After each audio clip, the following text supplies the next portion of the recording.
You're listening to 101 with Tommie Zam. On the 48th episode, we sit down with Oscar Jordan talking about skateboarding and life. Let's do this. Hey, what's up, OJ? How you been, dude? Yo, what's good? What's good? Juice Sports, San Diego, West Coast. What it do? Hell yeah.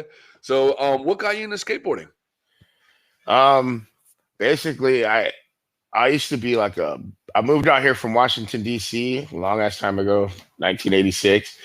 And I was a breakdancer for most of my life. I was probably more serious about breakdance, or just as serious about breakdancing as I am about skateboarding. And I was pretty well known in the DC area. We had the biggest breakdancing crew in DC area. It's called IBM, Immortal Breakmasters. And there's probably about 70 of us. We had like biggest breakdancing crew pretty much on the whole East Coast. We'd go up to New York, Fresh festivals and whatnot, battle New York City breakers. You might have heard of them if you're old enough to watch Beat Street and whatnot. Beat Street. But breakdancing pretty much got played out overnight, probably in 84. But I was in denial for a couple of years and I was kind of lost. I always needed something to be a part of. You'll understand why I'm talking about breakdance in a minute. And so I was trying to find myself through BMXing. I was always turned on by individualized sports where because I'm a self-starter and I can definitely play as a team player, but having to be on a football team and doing stuff that you know what I mean? And I grew up as a kid doing contact sports and I just didn't want any kind of contact. So I picked up BMXing and I just wasn't really that good at it and whatnot. And I just wanted something to do. I just didn't really have anything to, dedicate my time to. Mm-hmm. And so when I moved out to California or whatever, my mom got out of the service and everyone ended up moving to San Diego. I had to go live in Omaha, Nebraska. I was born in Omaha. Oh, wow.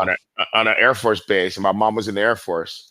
So she went back there to reconnect me with my father and see if what I wanted to do as far as if I want to be with her, if I want to be with him.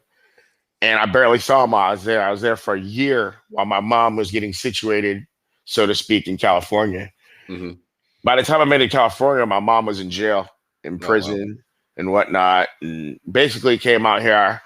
And about people always told me about San Diego and drugs and how it's basically like drug heaven and whatnot. And it's going to be crazy out there. People getting drive-by shootings on every block, like the movie Colors. I was expecting to see that. And when we got here, basically it was almost true because we were living in Southeast San Diego. Mm-hmm. And when I got out to California, I had to go stay in Point. So my mom lived in Southeast, but my grandmother, and my aunt and uncles, who were still in the Navy, they lived in Point Loma because they were stationed at NTC, Point Loma, Naval Base Point Loma. So when I moved in with them, I had to stay with them until my mom got out of jail. And my BMX bike ended up getting lost or whatever because I took the Greyhound out here. And so someone stole it off the Greyhound. They wouldn't let me put it under it. I had to send it a different way. Are you serious? Yeah, and it got stolen. I had a red line pro line chromed out. Damn. To the max, man. Dude, it was, dude. I was heartbroken. That was belief. That was like a bike. Yeah. Mom and dad collabed on it because that motherfucker, it was like $650. That was a lot of money at the time. Yeah, now it'd be nothing. But back then, that was like my most prized possession. That was like a car, getting that bike. So I was devastated, and I just didn't. My uncle was just he was just really good man. He just saw that I was looking for something, and I seemed kind of lost. So he bought us boogie boards, and we would go bodyboard in Mission Beach and shit. And I learned it super quick. Learned drop knee, floaters and whatnot. Got pretty good. Never, ever, ever picked up a surfboard. even after that, even to this day. But I did boogie boarding with him for about 2 months, and then my birthday came, and I was just hitting. I need a bike. I need a bike. I need a bike. And I get a couple boxes, and I'm like, dude, this box is not big enough for a fucking bike. What the fuck is this thing? And it was a fucking Veriflex Terror Goblin from Target. And I'm like, to me, I didn't really know what a skateboard. I mean, I'd been on a board one time. And it happened to be actually, it was in DC, and I hadn't really ever seen a skateboard before. So I got on this kid's board and just tic-tacked in a circle for like 20 minutes straight and had the best time of my life. But like, it didn't connect. Mm-hmm. I'm like, what the hell? Why is this so fun? But like, it never made sense.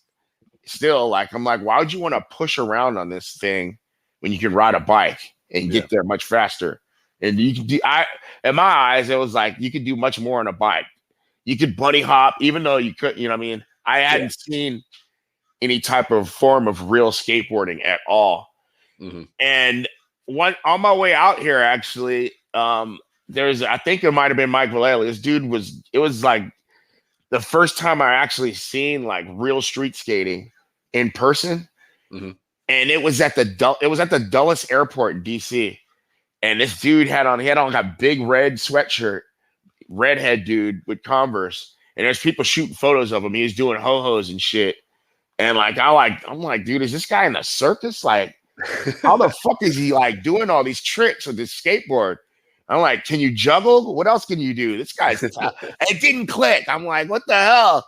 He must be famous. They're taking pictures of him. Yeah. So I moved to Nebraska, and I remember one day I was really into the Beastie Boys. The Beastie Boys was like my favorite rap group. I mean, like, R.I.P. When I lived straight up, man, Ad Rock, MCA, R.I.P. Oh my God, man, dude. So for that whole year, I was just listening to License to Ill, just nonstop. Mm-hmm. Nonstop. It was literally the only cassette I would listen to in Omaha, and they always had skateboards with them, and I'm like, whoa, that kind of looks kind of cool. It's like a prop. I thought a skateboard was like, you know what I mean? You push around on a little bit, but you pick it up, and it's like a prop just to look dope. I'm like, yo, that's like just added flair. Like, that's kind of dope. And like, they were wearing Vision shirts and shit. And like, it just caught me. I'm like, man, I like that Steez. Cause I started rapping. I mean, I was trying to rap, but I wasn't really that good at it. Mm-hmm. But you know what I mean? The way that just the whole Steez, that how they fused just the whole skate look, I think they had a lot of influence actually.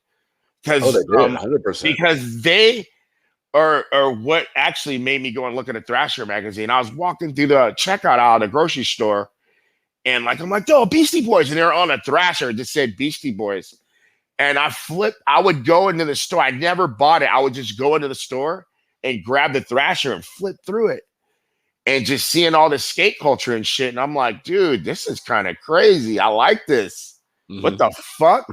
And like, cause like, all I had ever like seen till then was like a guy on a half pipe. I'm like, dude, that does not look fun. Like, what the fuck? And when I opened up a Thrasher, and I'm like, dude, I seen Mike Vallely. I'm like, dude, that's the guy I seen at the airport. That is him. Oh my God, dude. I wonder if, dude, you think I could ever do this? Nah, I could never do this shit. Like, I actually considered like maybe trying to skate, maybe for like a second. And I'm like, nah, I could never do that. Mm-hmm. I'm like, maybe I'll get a dope looking board just to walk around with, you know what I mean? So people think I'm a good rapper. I'm only 12 years old back then at the time, right? So I end up with this skateboard, and we were in Point Loma. We lived over in like over the hill from Ocean Beach, Point Loma. Yeah. And like, dude, I'm like straight from the East Coast. I got on these like there was like these like cut off jean shorts, almost like Daisy Dukes. Like, hold on, you wearing Daisy Dukes? Not like that. And, you know, I mean, they were above the knee. Okay, But okay. like it was I'm about to say, bad. It was bad. It was pretty I was bad. about to say, Nothing like nothing on that level to where it was like close to the hip. It was barely above the knee. you didn't have no booty showing, right? No. Just too much thigh though. But in the 80s, that was normal. Imagine that with a pair of suede Pumas. There we go. Okay. And a high top box fade with a rat tail, with a bleached long rat tail. Oh my trying God, to skate. So one of the Portuguese homies actually has video of it.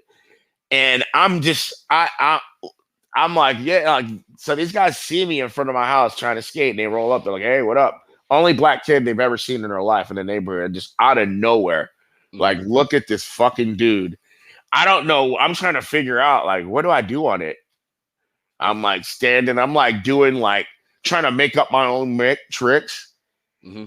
And so they're like, yo, yeah, are you pretty good? Can you ollie? Can you launch? I'm like, yeah, I can ollie. They're like, let me see you ollie. And I'm like, dude, I'm not used to the board yet. It's brand new. And they were like laughing, but I didn't get on. I didn't catch it. They're just like, dude, this guy is cracking us up. We got to get more of this. Come on, come with us. They're like, you want to see if you can go off my friend's ramp? I'm like, all right, fuck it. And like, they're like asking me what tricks I could do, and I'm making up my own names of like, it was just like ridiculous. What names like just the most fucked up improvised caveman boneless attempts ever. Ever. Like just, I mean, off the fly, just freestyling it. Like completely. And I'm thinking I'm pulling it off. Their fools are just laughing at me. I'm putting on a show. Like, and they're just laughing at me. And so I actually became like the crash test dummy for these guys where they'd be like, yo, try to ride off of that. Cause I was crazy. I know what the fuck I was doing, but like I would go for whatever.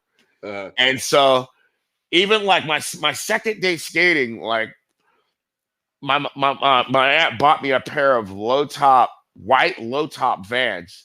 Mm-hmm. And so I went, and there's a lot of hills in Point Loma. If you're familiar with it, they're pretty gnarly. And so I bombed Garrison butt boarding using I have no idea what the fuck I was doing at all. I'm like, I go up and I'm like, whoa, I'm definitely not going to stand up down this. Hold on, you butt board down the hills of Point Loma? Yeah, I butt boarded Garrison. I went like all day. This is my second day as like on a skateboard. Second day. I'm butt boarding with my brand new white Vans as brakes. I get home and my fucking toes are hanging out. Like I mean, they're just shredded to shit, gone. And she bought me 2 pairs of shoes. Bought me a nice pair of Nike Airs for school, and then my skate shoes, which were the Vans.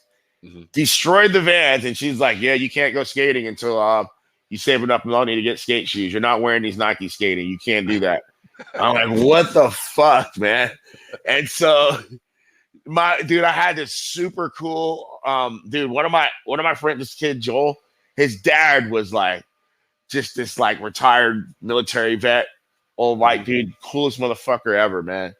And he would just sit there and like nod his head like, poor guy. We gotta get this guy shit together. And they're like, yeah, what up? You want to come skate? I'm like, I can't. I fucked my shoes up. I can't come skate. Like, what the fuck? Looked at me like I was crazy. And so my homie was like, hey, you can get a pair of Chuck Taylors down at the swap meet. They're on sale for $15.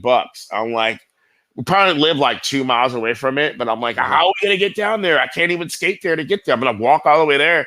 He's like, dude, my dad will take you. Let's go. And so we go and buy and I cop the kicks, and then his dad fucking is like takes off somewhere, and the homie's like, hey, just go stand on the other. They had blank boards. They had a skate shop where they only sold blank boards from Taylor Dykema and shit. Because I'm on this Veriflex that I left out in the rain, and so the wheels don't roll anymore. I would leave it outside, and it was and this is in the middle of the winter. It landed on me. The wheels didn't roll or anything. And so this board barely even worked.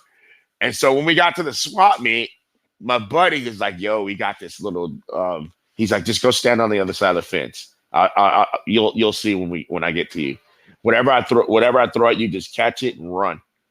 Right? So I'm chilling in the sports arena parking lot on the other side of his fence. There's like a blue tarp over it and shit. And he throws over like 3 blank fucking. I ended up, which now I realized once we looked in the catalog, they were all blank Taylor Dockma boards. But I ended up with the blank Mark Gonzalez shit. It was like a Rob Rothscott, a fucking Jeff Grasso, and a Mark Gonzalez, all blanks. Damn. Dipped. They were dope. I ended up with a blue. It was dipped. It was a dipped blue Mark Gonzalez blank. You can just tell by the shape. So I got the board, and I'm like, well, fuck. How am I going to ride this? Am I going to put these? I went to go put the Veriflex trucks on it, and his dad was like fucking kind of questionable, like, hey, what the fuck? Where'd you guys get these boards from? And like his son was just like, oh yeah, they gave me 3 for the price of 1, so I bought them all, even though we stole them. Shit, right? So his dad's like, you cannot fucking put those Veriflex trucks on that fucking board, dude. Look what you're doing, bro. Like, this is his dad. This is not even him. They wanted me to put the Veriflex trucks on the bronze board just so I could look like an idiot, so they could fucking clown on me some more. But his dad is like, dude, come here, dude. Come here, kid. What the fuck? And so I ended up with like a fucking tracker base plate, venture hanger, everything. It was just like, match. Yeah, whatever he could find, whatever parts he could find in the garage, that was my setup. So that was my first setup. And I ended up, you know what I mean? I got okay. I thought I was good. Mm-hmm. I picked it up pretty quick. After like 6 months, like I had already dropped in. Like there was this pro surfer from the 70s that had a vert ramp in up in the wooded area in Point Loma. It had no platform on it at all. There was no deck because that's how they skated in the 70s. And this was like a good 10, 11. It was like probably 10-foot vert ramp, like 9, 10 foot. Back then, it was huge. That was considered huge.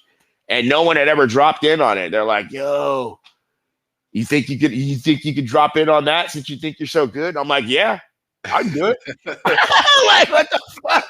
And like, I actually did it first try. Like, wow. I just didn't really have like a concept of like what's dangerous or what isn't. I don't know, because I hadn't seen it. So I'm just like, and I'm just wanting these guys to think I'm good already. I'm still thinking, you know what I mean? These guys are convinced that that I'm fucking a good skateboarder already. And even before that, like even with jump ramps, like I would lie, and that's how I would learn shit. They're like, yo, you can launch? I'm like, oh yeah, I can launch. I can do backside grabs. I can do that shit. And would just slam a good 20 times and ended up landing one. They're like, oh, I guess he can do it. Even though I just learned it right in front of them. They can't realize it. So that went on, and I got kind of pretty good. But then my mom got out of jail, and I had to move back. I had to move to Southeast. So I'm thinking skateboarding's over with.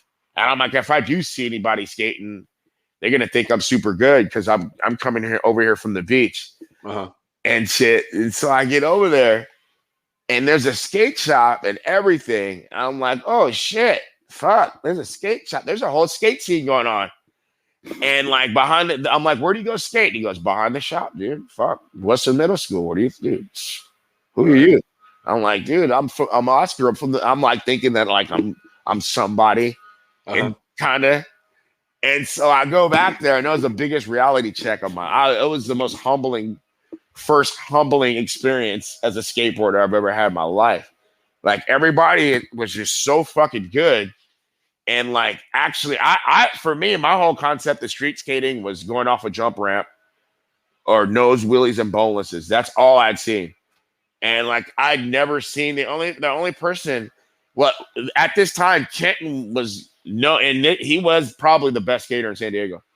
Oh, wow. Like the first thing I did when I got to Southeast, I'm like, hey, you guys, I skate with Kenton, this dude, Kenton Russell. They're like, oh, we know him.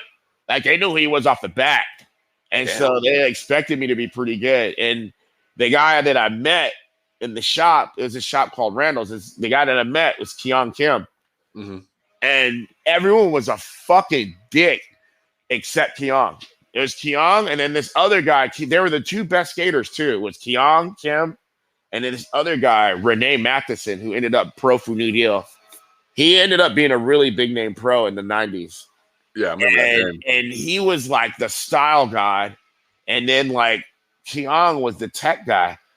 The only person that would skate with me was Keong. Keong would be like, dude, come by when I get off work. I'll take you to like 10 different spots.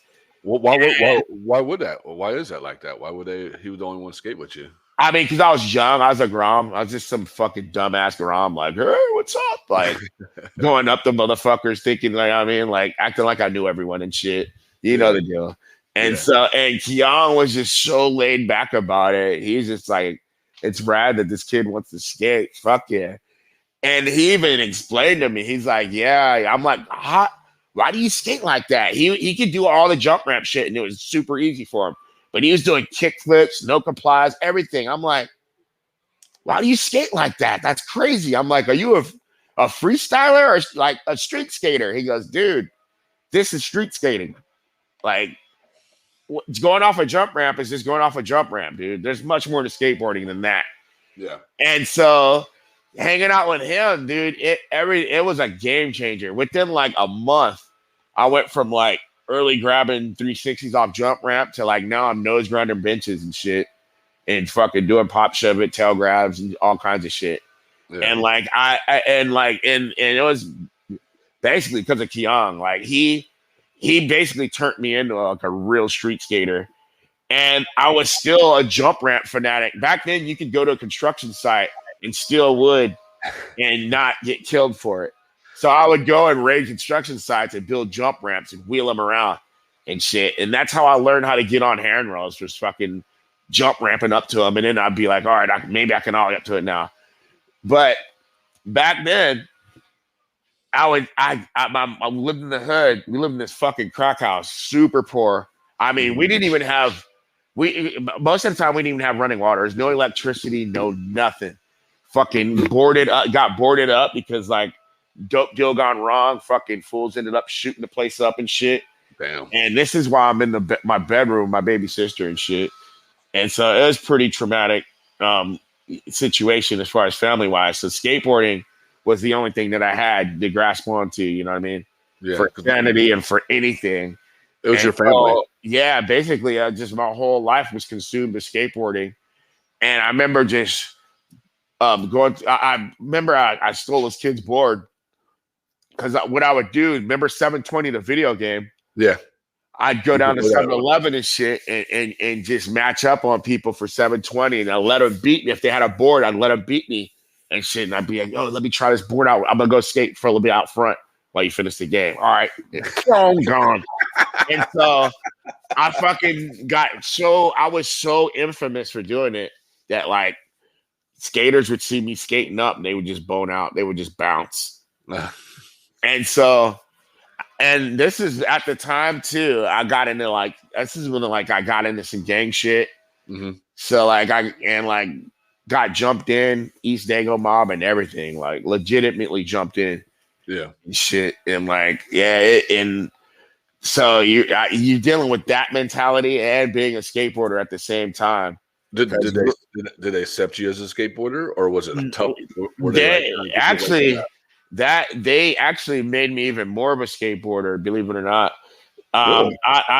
The OG that got me in or whatever, he actually had kind of a conscience, believe it or not. And just one day, because I'd always bring my board and shit to post up. We'd post up on the set over Highland Park, 45th and Highland. Mm-hmm. And so I just have my board and shit. These fools are like, damn, what the fuck, Thrasher nigga over here, Tony. And because I was delivering dope on my skateboard. Like, let's rewind the story back a little bit. Moms she had me go to her dealer and shit to get her fix. And like, she would send me there with a pill bottle with money in it. And he would stick the dope back in the fucking pill bottle and I'd bring it back to her. And so one day he was like, hey dog, if you want to stay on clock, you could actually get paid for doing that. If you take that to your mom's and come on back. Mm-hmm. And so I ended up working for this dude, just fucking transport dope on a skateboard all through the hood and shit. And that's like right after I got jumped in shit. That's what I was known for, actually. was that the fucking fools would be like, call me Birdman, Tony Hawk, before even they called him that, because I'm delivering birds, and they call me Tony Hawk just because. Yeah. Tony Hawk ass nigga. And so, so one day, and you know, I'm visioning all this in my head right now. You know? Yeah. So one day, dude, the homie, dude, is the OG, Lil Pimp, but he wasn't Lil. That was just his name for some reason. Yeah. He's like, hey, dog, what the fuck? Why are you here with us, nigga? Like, you about to be on the cover of Thrasher or someday with that shit.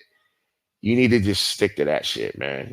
You're good, homie. Like, you're straight. You still from the set. We got your back and shit, but you shouldn't be out here banging if you got talent like that. I didn't even realize I had any talent or that I was good. I'm just like, dude, I'm a skateboarder. Mm-hmm. But they actually saw it in me. They're like, you, man, like, I'm like, what do you mean? Like, just ride a skateboard? I'm like, it ain't a job. It's just what I do. They're like, dog, nah. They're like, that right there, what you're doing, will get you way more further than this shit. I'm telling you right now. So this is from the gang. Yeah, this is from fucking straight up, like, convicted felon ass fucking gang member. Yeah. Damn. And so it was just an eye opener. I never even looked at skateboarding like that and shit. And you know, I mean, that day I stopped. I mean, they had my back and shit still, but I stopped running with that. I just switched my whole crowd up and just went back to like just hanging. I mean, just by myself, basically, where like I got to the point to where I liked skating by myself, and I was just learning all kinds of tricks and shit. And I just went back to wheeling my jump ramp around and shit. And I remember, I stole a Ron Allen board, and I'd been riding it for like a couple months. And I'm like, dude, I wonder if that Ron Allen's a real person. I'm like, some fucking surfer ass dude. I wonder if this dude's actually like a good skater. And I open up and I see an H3 ad with this black dude doing a fucking 180 that switched 50-50 down a hand roll. And I'm like, you gotta be kidding me, bro. What is he doing down that rail? I'm like, what the fuck? Like a brother in the fucking I never expected to see to open a magazine to see it. That's why I didn't pay attention to him, really. Yeah. I mean, I was just kind of in my own world. But like the last thing I ever expected to see was a black dude fucking full page ad. And I didn't even know what he was doing, but I'm like, I need to learn how to do that. I'm like, this is what I want to fucking be. This is what I want to do. Mm-hmm. I'm like, what the fuck? A black pro? I'm like, you got to be kidding me. Like, just seeing it, I'm just seeing Ron Allen for the first time. He made me realize, like, what I had no direction, really. I'm just skating. I'm not thinking that, like, there's a possibility of it going anywhere or anything like that. You know what I mean? At all. That wasn't even a consideration. Just being able to get away from the dope house and go ride a skateboard, I felt like I was making it just doing that. I never envisioned. I'm so young. There was no way to envision, I could get sponsored to get paid and get, get to travel the world doing this shit. Like it never. So once that happened, my whole I don't know what happened, but something in me, man. I'm like, dude, I gotta boss the fuck up. I really want to fucking do this shit, dude. Like I fucking feel this shit, like for real. I'm this gangster ass nigga from Dago. Only skateboarder with a jerry curl. I'm skating in I'm skating in Vans, and I got like fucking the Steez back in the day was you'd have the Dickies flooding and sagging at the same time. So you're sagging them, but you got the cufflinks and shit, and you got them cuffed fucking where there's high water so you can see the white in the socks. And sometimes you got to cut the sides of them just to yeah. And then I didn't skate in Vans. I did not. No Vans. Fuck, I was wrong on the shoes. And then I'm skating in Lottos and the Diodoras. Okay. Like awesome gangs or Troops. Okay. Only shit I would skate in. Straight easy E on a skateboard. And so I ended up mom's ended up getting locked up again. And I hadn't seen Kenton for like over a year. Mm-hmm. And I popped back in the fucking Point Loma in gangster mode, just straight banger mode. and motherfuckers thought they didn't know what the fuck they were looking at. They're like, what the fuck is this on a skateboard? Like, fools are like, I mean, I had a couple kids say, like, hey, you look like you like skated up to do a drive-by. Like, you skate? Yeah. Yeah. I mean, they just never seen a skater with a long ass curl and shit. And I was just on some Southeast Dago shit. Like, I didn't even pay attention to how skaters dress and shit. I was just like, man, I ain't wearing no short. Like, once I started banging and shit, you know what I mean? You don't show no skin. You ain't wearing no short shorts or no nothing. You know what I mean? No kind of that's almost considered feminine. So I'm just like, in the summertime, covered up with a fucking Raider starter jacket on and shit. Like, and it's hot out here too. Yeah, man. Redskin starter jacket too and shit. And it's hot as fuck. And Kenton I'm like, Ken, why is everyone looking at me all crazy? He's like, dude, I don't give a fuck. I love it, dude. This is fucking sick. He just like, and before Ron Allen, actually, I gotta mention how like the thing that actually really got me skateboarding was meeting Kenton. He's such a nice guy too, man. I mean, I don't know how I could almost leave this out, but no, I mean, this is back like before I ever moved to Southeast or anything. I'd probably been skating for like almost 2 months, 3 months. And I'm skating my elementary school by myself, and this dude rolls up. I'm like, whoa, this fucking Mexican dude, fucking tall as shit. He's probably pretty good. And he's busting all these wall rides and shit. I'm like, what the fuck? And then he does a kickflip. And I'm like, oh, and like everyone had already told me about him. We're like, dude, this dude Kenton, he's the best skateboarder. He's our homie. We know him. He lives over the hill in OB. Dude, he's the best. But I wasn't allowed to go to OB. I was not, and my parents were like, dude, you will get killed. White people will fucking kill you if you go over the hill to OB. Don't go over there. It's all KKK, surfer rednecks, and they fucking hate black people. Don't go over there. And like, they told me some stories about some shit that had went on that, you know what I mean, that really scared the shit out of me. So I was terrified of OB, and I never made it. I would go skate to the top of the hill, and I would look down at the beach. But the only place I was allowed to go in the water at was Mission Beach, because OB was considered like the Nazi zone. Don't go there. And I'm like, dude, it doesn't look like that. I'm like, that is the most beautiful looking place I've ever seen, looking at it from on top of the hill. So I meet Kenton, and I'm like, whoa, that's fucking Kenton. Oh shit, that's that guy. It's got to be him. And I'm like, I didn't even say shit to him. I just like fucking like skated over in my corner and start doing my little shit. And then like, I'm like, dude, I got to try one of those wall rides. So I started trying it, dude, like with all my might. And he comes up and shit and starts helping me learn it. And he's like, dude, what's your name, dude? Like completely introduced himself to me and everything. I'm like, yeah. I'm like, dude, like we were sitting there skating and talking for like 2-3 hours. It almost got dark. And I told him about, you know what I mean, my situation with OB. He's like, dude, I live in OB. He's like, I'm going to fucking take you to OB right now. You're going to come to me and meet my family right now. I'm like, what? And so he goes, I'm like, dude, my parents, he goes, take me to your house. I'll talk to your family. I'll talk to your parents and let them know. So like he fucking skated with me to my house. And it was once my aunt and uncle saw him, they were like, dude, oh, this guy's legit. All right, you're good. He's like, yo, he's going to be with us, blah, blah, blah, blah, blah. And I'm going to bring him home. I want him to be able to see Ocean Beach and experience it. Is it cool? And they're like, okay, yeah. So we skated all the way over to Kenton's house. And his parents opened the door, and like, I'm just completely confused. I'm like, what the fuck? Like this black couple that's like my complexion opens the door. And you know how light-skinned Kenton is. Yeah. I thought he might have been like Middle Eastern or something. He does look like that. I thought I first met him. That's what I thought too. You know. And so, and we get this room, and he's just busting up. He goes, "Dude, I'm not adopted. Don't ask me." And then he told me his whole story and shit. But no, before any of that happened, he's like, dude, I like your drive and your determination. And I just see like that you really got what it takes to become a really good skateboarder. He goes, I'm just watching you like try the way you are and your ambition is like, I like it, man. I want you around. He's like, I want you to start skating with me every day. Like he said it just like that. It was weird. I'm like, what the fuck? All right. And we started skating together like a lot. It wasn't every day, but it was a lot. I would skate over to OB and shit.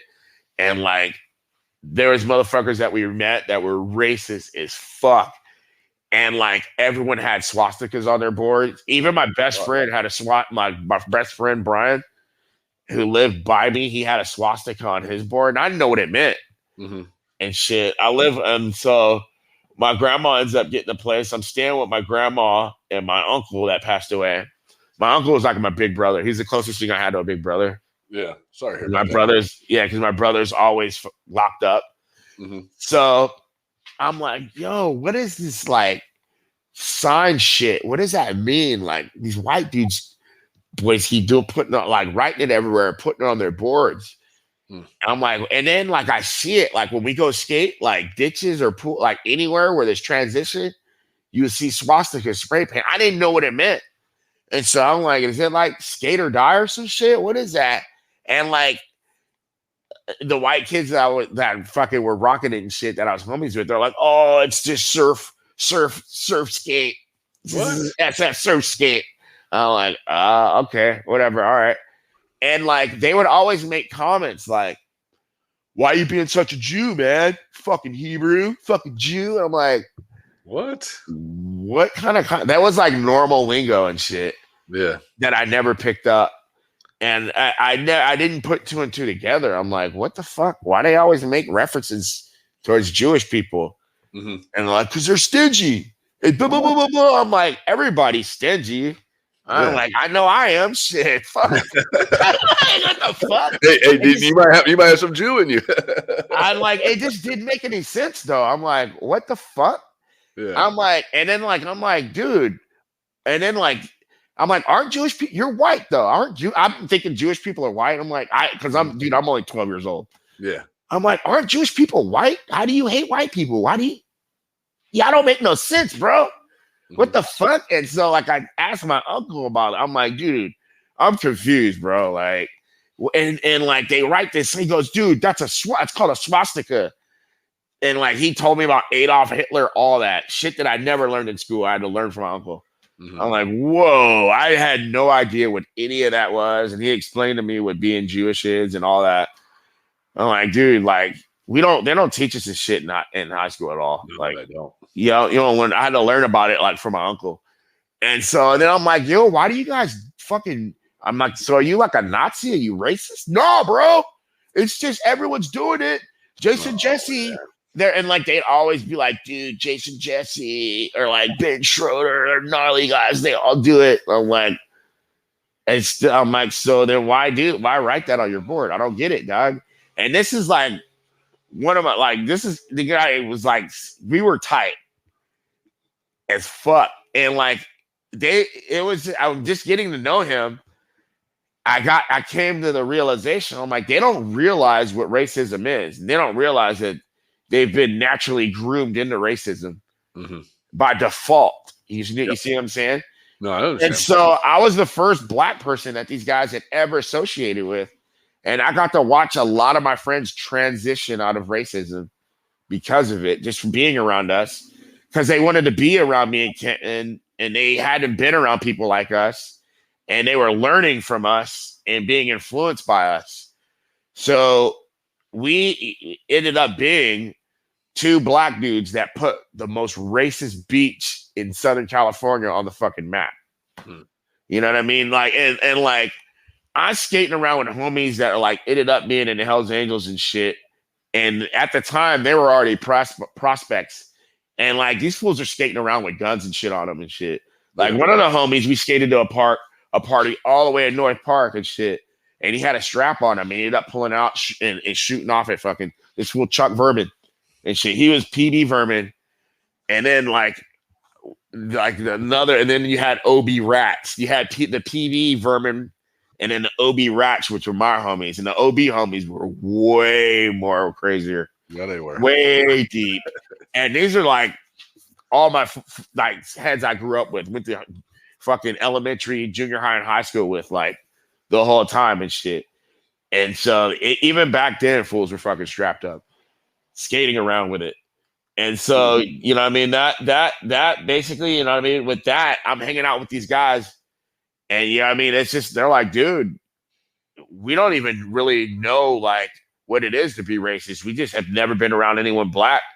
And so, you know what I mean? This is a lifestyle. This is what you kind of get grown into and shit. And I watched the whole concept change where like, even like mutual friends of me and Kenton's that ended up, you know what I mean, went from like being fucking total rednecks to fucking ended up rapping and to become rappers and shit. Like full on, like just like, wow. Yeah. And like we just had a whole lot of influence to where we ended up being the most popular dudes in OB and like, you know what I mean, still to this day and whatnot. So, you know what I mean? And so I feel like after Kent and Russell or whatever, as far as taking skateboarding to the next level, it was Ron Allen where I'm like, whoa, I think I could probably actually get sponsored and be pro one day. I think I could do it. Like I was convinced. So me and Kenton made a pact. Feel free to ask me whatever. I'm just talking. No. I'm listening to you.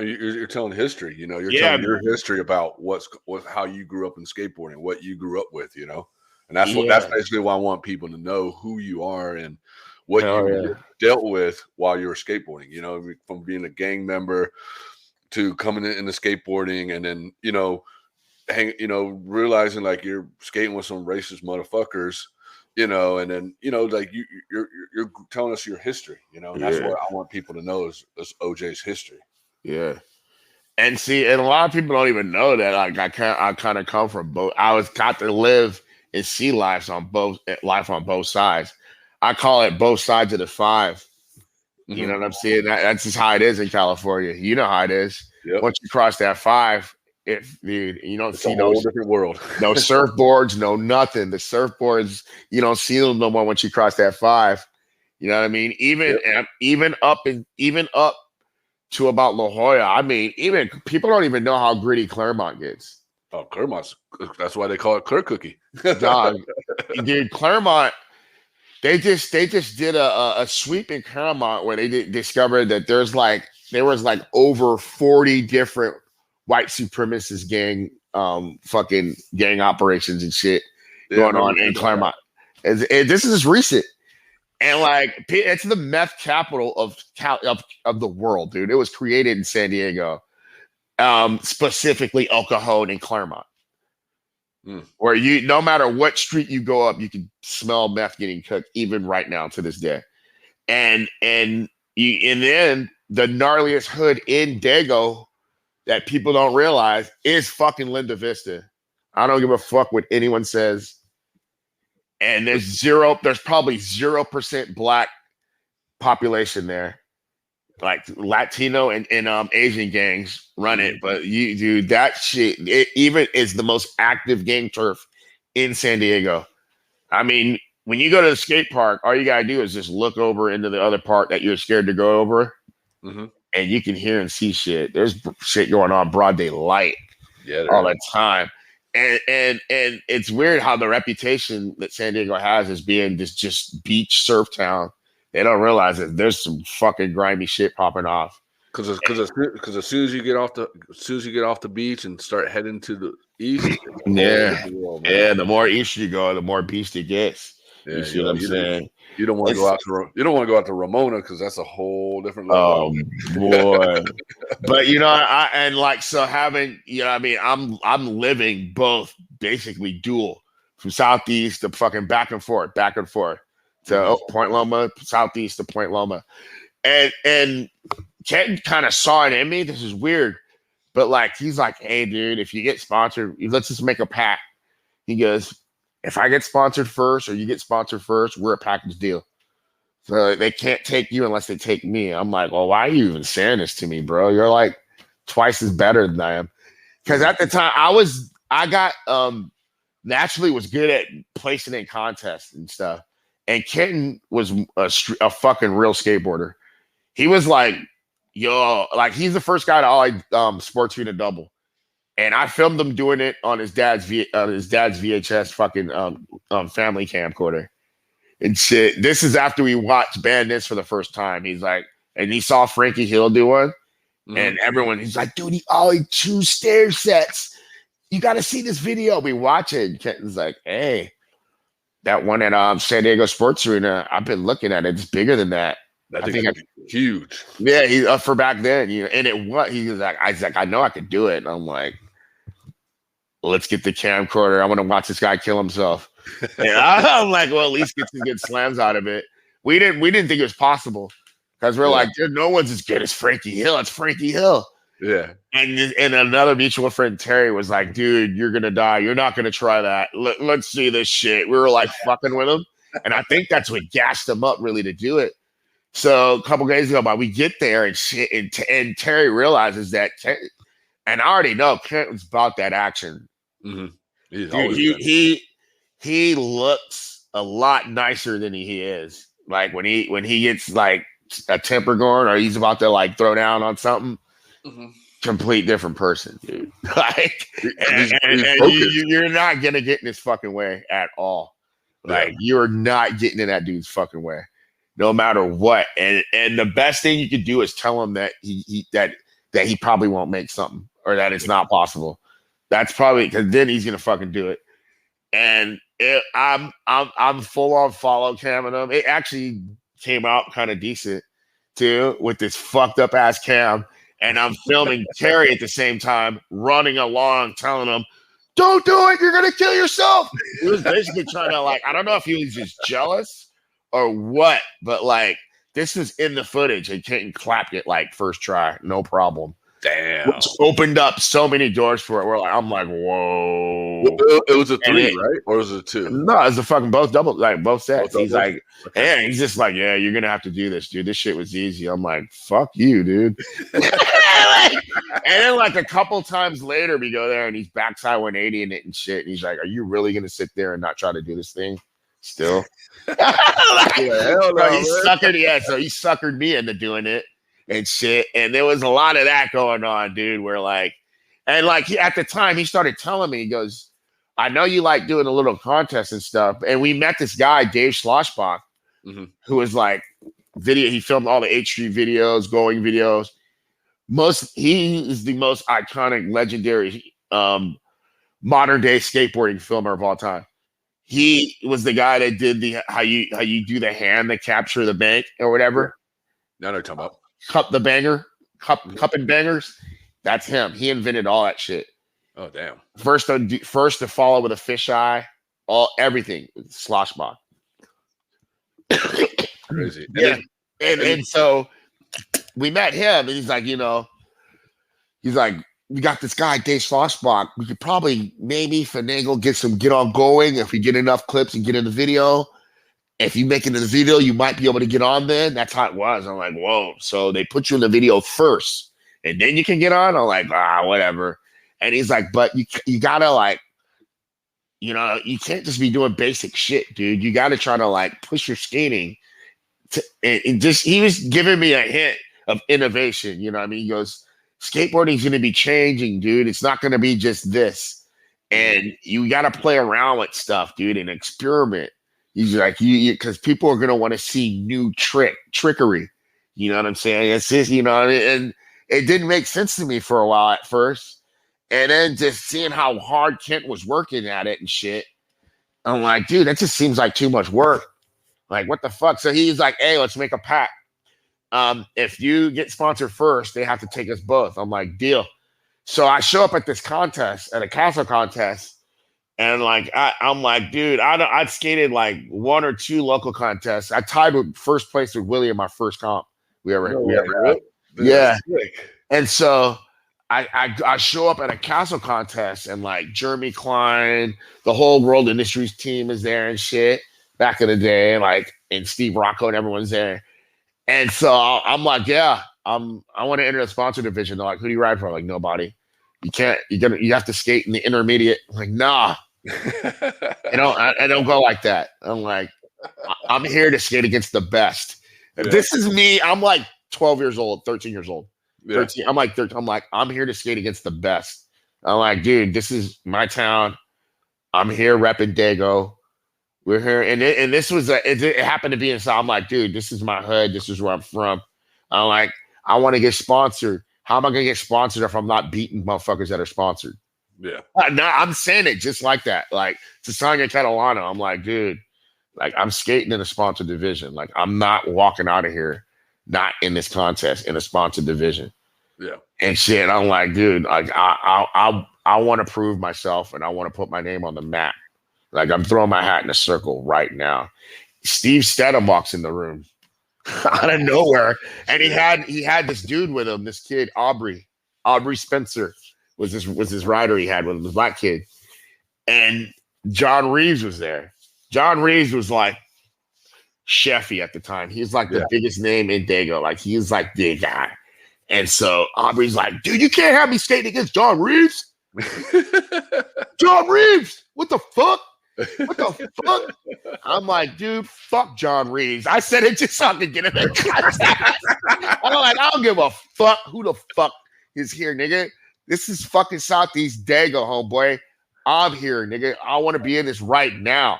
Stedham's like, are you serious? I'm like, yeah, I'm serious. The fuck? Like, I'm like doing whatever I can to get myself like stand so like they'll notice me. So they'll just throw me in there.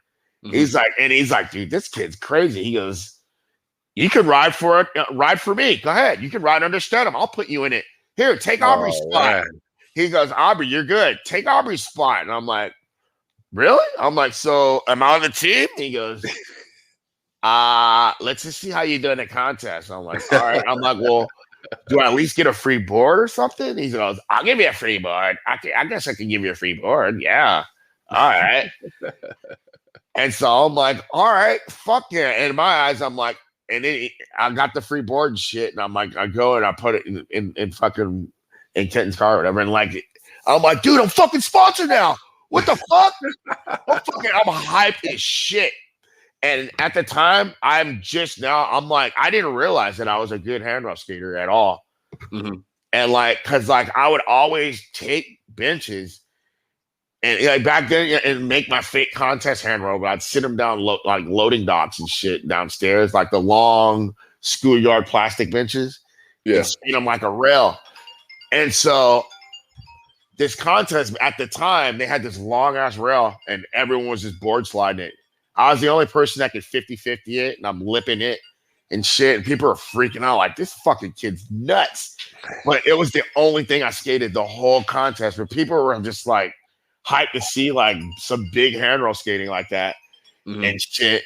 And so I was going out. I'm trying to like sneak practice. Like in between practice heats, I would go out and fucking get in there and sneak practice and barge it. That's what they call it.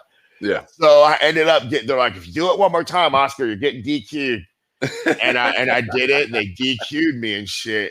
And I got all bummed. I'm like, dude, I got DQ'd. Steve's like, I don't matter, man. I like what I saw. You're on the team. Damn, that's right. He goes, I like that even better. He's like, it's good to stand out. He's like, that's fucking what you got to do, man. People need to know who you are. They don't know it if you're quiet. And so I'm like, dude, I can't ride for you unless you sponsor my best friend Kenton Russell. And he's like, who the fuck's that? I'm like, dude, he's the best skater in San Diego. And he's like, all right, cool. He's on. Deal. So I'm like, Kenton, I got us a sponsor and shit. And Kenton's like, are you serious? All right, dope. All right, hell yeah. So the next time we go to get a board and shit, you had to wait because I had to wait till I need a new board. And boards will last me a long ass time. So like, I went out of my way to fucking like fuck this one up so we can get Kenton a board. So about 2 months later, I go to get a board. You're packed. That's your box. It's one board and like a couple stickers. And yeah. So but you have to take him the board he previously gave you, and he has to assess the board to see that it has enough damage to where it's not rideable anymore, and then you can get your new board. That's how it was. Yeah, holy shit. So we went through that process a couple times with Kenton. Kenton was like filming tricks, breaking boards all the time. And then I got to that point where I was breaking boards. So we'd break a board and we didn't want to deal with them. I'd finally gotten a shop sponsor. I'm skating for Just Boards at the time. Just Boards. Actually, it was Just Boards, and it ended up being Just Skate. But that's what I named my board company, Juice Boards, after. Just Boards, my first shop sponsor. That's right, dude. Yeah. So we would go in there and just use our shop discount to get 8th Street boards. I like Santa Cruz boards. Like, that was my favorite company. I always wanted to ride for Santa Cruz. I just love the fucking too. Yeah, and like I was buying them Santa Cruz Everslicks because they would last. Yep. And shit, you know what I mean? And that's right when I was starting to like actually learn how to do shit and jump down shit. And then another time, towards the time where we ended up quitting, I rode for him like 2 times. The first time, one of the trips when we went out there, Jason Carney was there. And fucking Jason was like, dude, I've been here waiting for this guy forever. He came out in a towel. And then he goes back and like butt naked in the towel, like he just got done banging his chick. And then he goes back in and tells me he's gonna grab me a board. But I'm still out here and I need to take it. She's like, so I just shit in the corner of his yard. And white and like he's like, luckily I had something white with. I'm like, dude, I'm out of here. We just bounced. And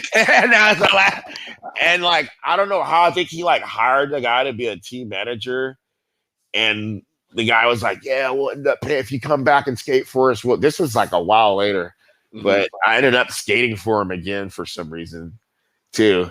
But no, but after that or whatever, that's when we ended up really going out with Dave and like really getting into like getting good and getting in the filming mix where we're skating with all the 8th Street guys and stuff. Yeah. So yeah, anything else you want to ask on that about any of that phase, feel free. Dude, that's pretty rad. I mean, to what you getting sponsored by Steedman and hooking up Kenton and stuff like that. I mean, that's pretty rad, dude.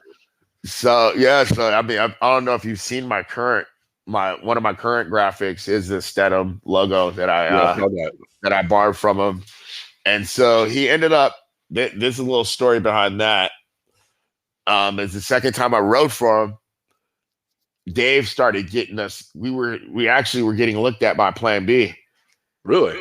To the point to where like Mike Ternansky, I lived across the street from this skate spot that the Plan B guys would call the Oscar Jordan curbs. It was It was in Point Loma. It was, you know, where Rodney Mullen does the quadruple flip off the curb. Yeah. That spot. That was like my training grounds. Oh, sick. And like you would drive by there at any given moment and see me out there training. Like I would warm up, like I'd skate it like I'm practicing contest runs even. Like I like lived at this place. And it was actually an amazing spot. And so the Plan B or Mike Ternansky and everyone got what they actually were like in real consideration of making me and Kitten the first amps for Plan B, believe it or not. Yeah. And before that, I mean, it was weird. Like I was kind of on the radar for 8th Street and World Industries, but I ended up on BB. I was and I was so stoked when I got on BBC, Bad Boy Club. I was always into that stuff, and I'm still am actually. And just like the way the boards look, the loud colors and the shapes, and like they have some good shapes. I mean, it still has influence on juice boards, and like that's why I like shape boards and stuff like that. And so that when I got out and started riding for them or whatever, they were taking me and Kenton both got on that as a package deal. And that was like my first legit, like big name, like board brand that I rode for. That was like a potential of like turning pro and making some good money and stuff like that. And like, cause they were out of Carlsbad up here. They had a huge, it was like a manufacturing plant. Everything was done in-house. I mean, the boards were pressed at Taylor, but they were all screened in-house. And then they had a clothing factory with conveyor belts and shit, sewing, cutting, all that stuff. That's all right. Garment being assembled, everything in-house. huge. I mean, I had never seen an operation like this in my life. And we got to do a couple of tours with them and stuff. It was awesome. And that out of nowhere, it just came to. I found out that it ended at a skate shop, the shop that I rode for. Mm-hmm. I come in there, and Mike Ryan's like, "Hey, so sucks about BBC, and what do you got as a backup plan?" I'm like, "What?" It's like, "Yeah, it's done." I'm like, "What the fuck? I don't know about this." And I was like, there was talks about me and Kenton turning pro and stuff. So I find out, I call Mouse and he tells me, "Oh yeah, it was just an abrupt business decision where they decided that they got bought out, and the new owners said that they want to switch from skateboards and sunglasses to eyewear. So they changed the name from Bad Boy Club to No Fear." Okay, so that's how No Fear started. That's how No Fear started. on our demise. So after that or whatever, that's when we started really pursuing, possibly getting on Plan B. There was other talks about Dave starting a company. Dave was working with people and me. Jerron Wilson was showing up a lot. Okay. We had this guy that just passed away, Jed Walters, too. We had gotten him on BBC, and then he ended up on World Industries. And so that's kind of what paused me from wanting to have anything to do with those guys, is I was really pissed about Jed going to World at the time. Yeah. I mean, I don't know why, because I probably would have did the same thing too, and anyone in their right mind would have. But we actually went up there a couple times and skated with Guy Mariano and Rudy Johnson and hung out with them, because Jed was roommates with the super close friend or whatever that was the filmer and was filming for Blind Video Days at the time. So Jed and this guy Jed, they didn't even know he was good. He was just kind of like, they were using him. He had a Bronco. No one had any kind of transportation. And I don't know if you ever heard about the old World Industry raids where they would go and raid the warehouse for hundreds of boards at a time. But Jed's vehicle was the culprit. Really? Yeah. They'd fill his Bronco up with fucking hundreds of just pairs of Ghetto Air and fucking all the world boards and all that shit. And they were using them for that. They'd pay him in product and stuff, but then they come to realize how good of a skateboarder he was and shit, and just put him on the team right away. So I'm like, man, whatever. I don't want to fucking fuck World Industries. And I remember Dave telling me, he goes, yeah, you might have to move to LA if you ever want to be taken seriously by any of those companies. I'm like, dude, I'm not leaving San Diego. Fuck you. Yeah. And he was like, well, I am in the process of starting a brand. And he goes, and at the time he had Jerron Wilson, Jason Dill, Gino, Iannucci, Kenton. There was all kinds of names. Wasn't Steve Bear part of that or no? No, not at all. No, not at all. This is before I beat him up though, too. Hold on, you beat him up? Yeah, we'll get to that. Yeah, okay. I'm surprised you never heard of that. No, but and so I was kind of anti-World Industries or whatever at the time. But even though Plan B was under the same ownership, I'm like, dude, I'll do Plan B because it seems like, it's going to be in San Diego, blah, blah, blah, blah, blah. And it's an upper echelon. It's a more elite wing of a division of their whatever World Industries franchise is. Mm-hmm. So once Steve found out I was riding Plan B boards and shit, I show up at an ASR trade show and there's Oscar Jordan pro boards up. And I'm still skating there. I'm still qualified. And back then to turn pro, you had to do good in the NSA comps. I made it to the nationals, and then I didn't have a sponsor I didn't have a board sponsor or anything. So I didn't have anyone to help me get there.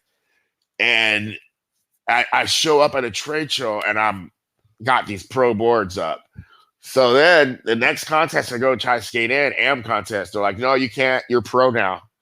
You have to enter pro contest because your name's on the board. You're pro. Wow. And it made no sense.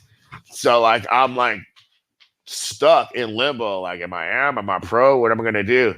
Mm-hmm. Fuck, I gotta do something with the skateboard shit or quit. You know what I mean? Or fucking get a real job. Yeah. My grandma got wind of it. I told my grandma what happened. She's like, no, we could sue him for that. And blah, blah, blah, blah, blah. He never paid you and nothing was notarized. You need to get a hold of him. He needs to compensate you for that. And I ended up skating One More Am contest where Willie, Eric Costin, everyone was in it. It was in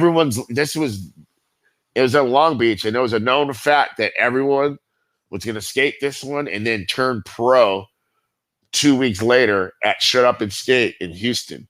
Mm-hmm. And this was going to be like, this was like our whole, like that whole, I don't want to say graduating class, but kind of like, you know what I mean? Top am, that amateur class, everyone that was at the top of that was going to be pro and Shut Up and Skate. So I got no one to get me there, nothing. I just scrounged up some money somehow, and I get there, and I ended up getting last place. I went all the way out there for nothing, and ended up getting last place. I'm still technically pro for Stedham at the time. Yeah. But then, you know, I mean, I didn't even ride the board that he gave me my name on or anything. When I got back, I just decided I didn't want to ride for him at all. And I'm like, yeah, you got to pay me or whatever. And my grandma's going to see you. So out of nowhere, he finally paid me. Mm-hmm. And he paid me with 3 of the boards with my name on them. And then a set of purple Sims snakes. So a set of wheels. Mm-hmm. They were Sims snakes. And at the time, I'm like hardcore straight edge, minor threat punk, Fugazi, black X on the hand. Mm-hmm. Like straight up. He even made, as a joke, so I had the pro board and then I had stickers that said Oscar Jordan straight edge with the X, right? Are you serious? Yeah. So there was the board, a pack of my straight edge stickers, the wheels. Inside each core of each wheel was a nugget of Mexican dirtweed. And then even more weed crumbled up with it was $28 in 1s and 5s. What? $28. It was the weirdest shit ever. Yeah, balled up in a box. Wow. And my grandma was like, "Yeah, that guy Steedman came and brought you something. I guess that's your payment." Man, I fucking hated that guy. Man, I had it out for him ever since. Oh, and so that's why I did. I was like, since he owes me money, I'm gonna snag his graphic. So he contacted me over the graphic. He goes, "Hey, why are you stealing my graphic?" He didn't even realize it was me. And I'm like, "What are you talking about stealing your graphic?" He goes, You even called it the Stedham. I'm like, dude, you need to learn how to read. It's the Stedmon. I'm like, I changed the name on it. And I'm like, it's actually not your graphic. It's the Lion of Judah, which is a font. Mm-hmm. I'm like, so it's the equivalent of me using something like the American flag or something. Yeah. I'm like, that's what this is. He's just like, okay. And he's like, who do you think you are? And like, he goes, and he made like, I'm like, dude, I'm just, whatever, man. He goes, well, you know what I mean? I only like to work. You don't seem like you're legitimate. I only like my name to be affiliated with like pros and legends. That's what he said. Yeah. And I'm like, so you don't consider me a pro or a legend? He goes, I don't even know. Who are you, dude? Like, you're not even anybody. Who are you? And I'm like, dude, you turned me pro. And he goes, Oscar, is that you? I'm like, yeah. He goes, Juice? That's you, Oscar? I'm like, yeah, dude. That's me. Juice. I'm like, dude, Jake Phelps gave me that name, so it's legit. Like, the Juice. The motherfucking Juice. That's me. Oh, he's just so fried. He like just didn't get it.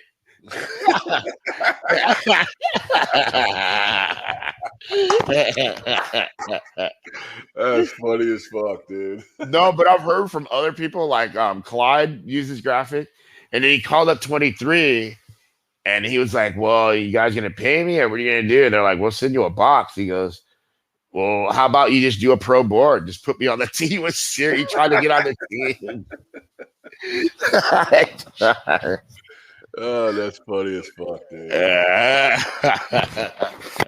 So let's go back to the Steve Bear thing. Let me hear about this Steve Bear. I never heard. All right. Well, with the Steve Bear, as long as I've known you, I never heard of that. Yeah, it was in magazine. It was in Slap and everything. It was a double page. It was a double page centerfold in Slap of me just drilling them. No, at the time, I was pro for Chapter 7, Mike McGill's company. There's a contest at Encinitas YMCA Street Comp. Steve Barra, he was skating for TV skateboards at Templeton Vallely. Yeah, that's a cool brand. They had Jamal on there. It was a sick brand. And at the time, I'm just like, whoa, that's Mike Vallely. I'm like fucking just all starstruck. And hold on. Yeah. Is that before Steve was on Foundation? He got on right after that, and this is a funny lead up to that. So like, and so we're hanging. I'm skating and stuff, and I was like started getting crampy or whatever, and so I fell and I just like got a cramp and was like, kind of like groveling around or whatever. And Steve was laughing at me like fucking, and then like they had this nickname for me, which I was like, all right, I'm over it. Don't call me that shit no more. Hyper cockroach. And so he was like, whoa, look at the hyper cockroach over there. And I got pissed. I got up. I'm like, fuck you. And because I got to rewind that. Like this is right after, this is actually a little bit after Shut Up and Skate. Mm-hmm. So at the Shut Up and Skate comp, I'm getting picked on by everybody, just getting bullied by like all the world industry guys, everyone. Fucking even Jordan Richter's trying to bully me and shit. Oh, we won't. And like you fucking focus my board and shit. What? And like everybody was fucking with me, dude, to the point to where, dude, it was crazy, dude. And like out of nowhere, I had people trying to start fights with me. I'm only 13 and I'm in Houston, Texas by myself. Right? I'm like by myself. I never fucking even left California, like since I moved out here from DC. And it's the first place I've gone, like since. Yeah. I mean, I did a few skate trips. I'm like, dude, what the fuck? And so I'm like, I went on some trips on BBC, but I never traveled by myself like that. Mm-hmm. And like, I'm like, what the fuck? I'm like, dude, I'm down here in Texas by myself, and everybody wants to fight me because I'm the smallest guy there. Damn, that's. I'm like, why are you picking on me, bro? I'm the youngest, smallest dude, like, and I'm by myself. And shit. I remember like Sluggo still got up for me one time. And then another time, fucking Bo Turner. This dude, Bo Turner. At the time, everyone's like, dude, he's the toughest dude in skateboarding. He beats all these people up.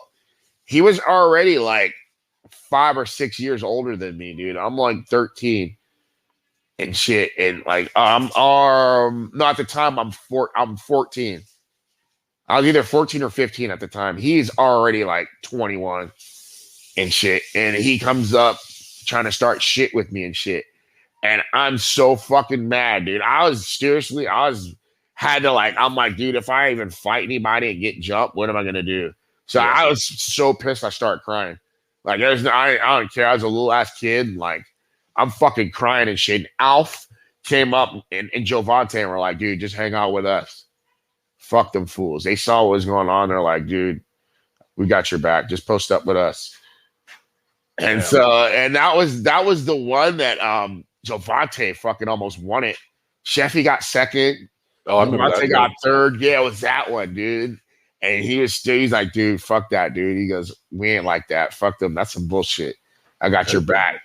Yeah, and Alf straight up. You know how Alf gets down. Ain't nobody gonna fuck with him, dude. He's a straight G. Yeah, so I got home, dude, and like I had a chip on my shoulder. I was like, dude, ain't no one ever fucking with me again. I'm like, and if I ever catch any of them fools out here in Dago, it is on.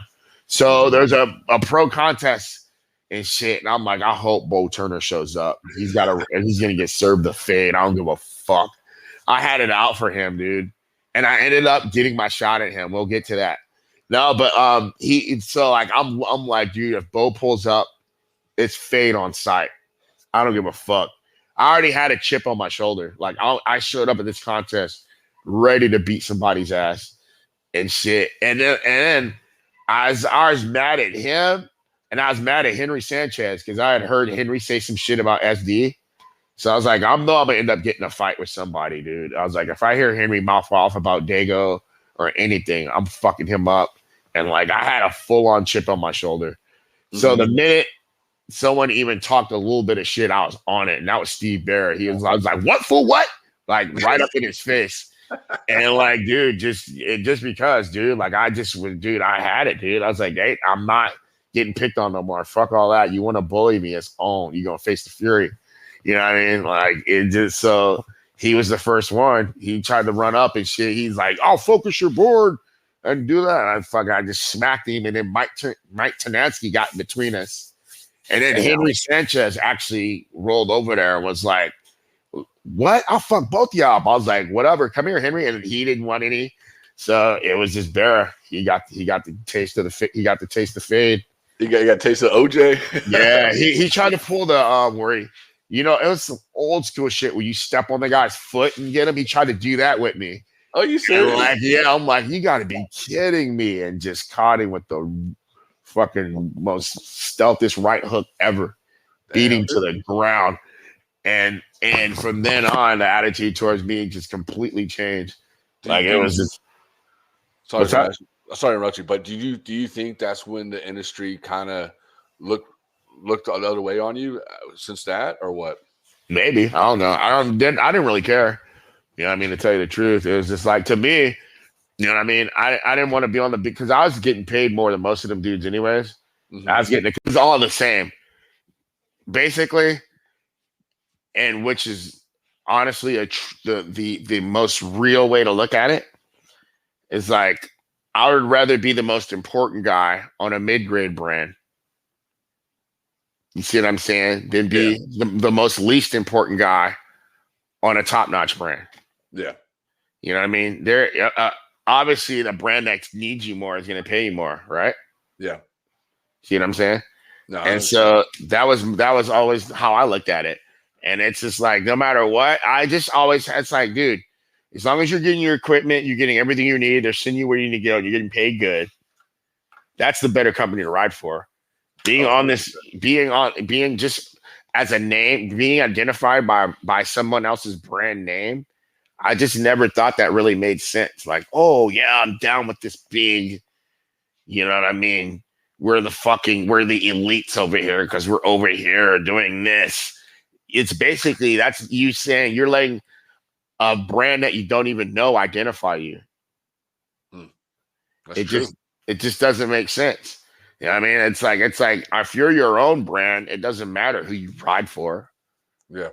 You know what I mean? As long as you're getting it's just like music. You see what I'm saying?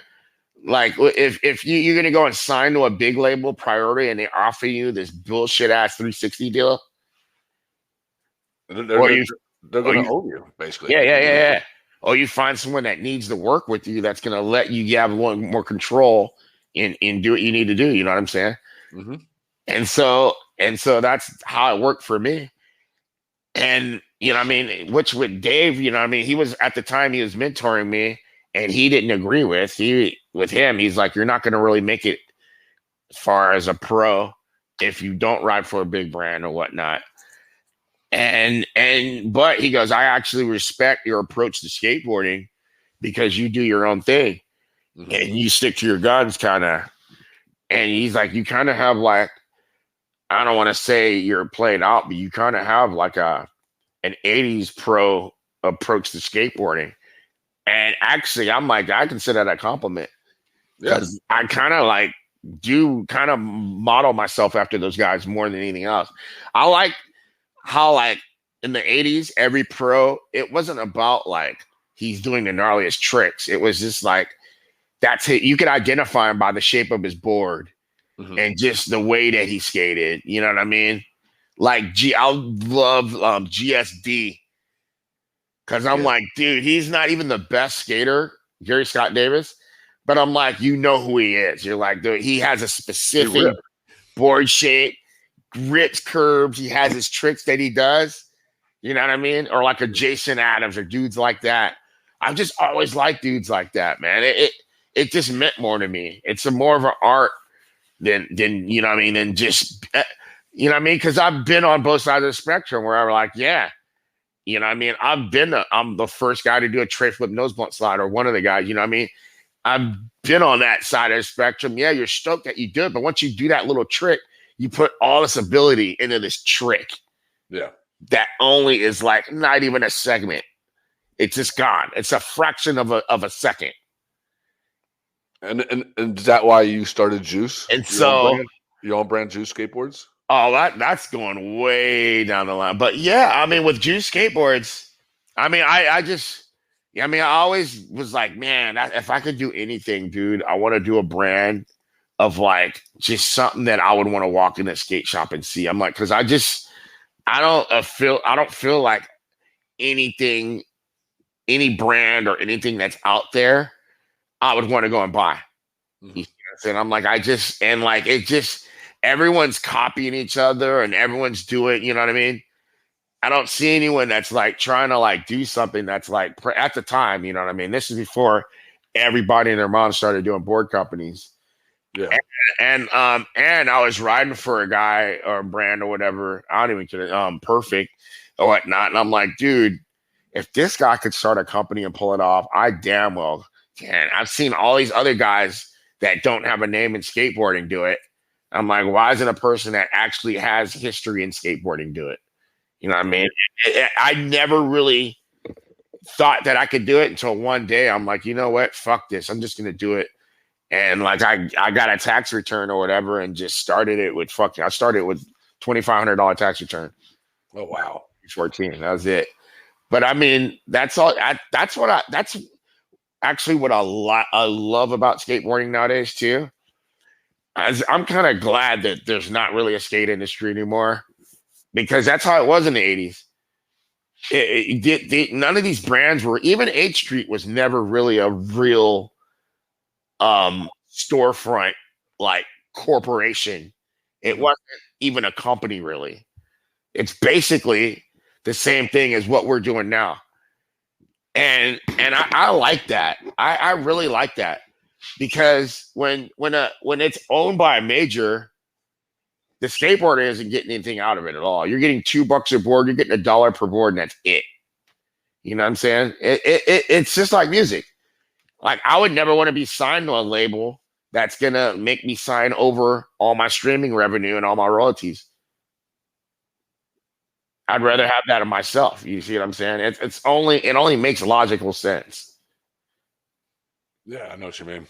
And it's like people, and this is what kills skateboarding, is people looking at it to like, yo, if I get really good, that's what matters, is being a great skateboarder, which is not true at all. You know what I mean? Just having an envision, and even an envision to come up with a product, even to design products, or come up with that, you're doing something for skateboarding. There's so many things you can do besides just being better than someone at skateboarding.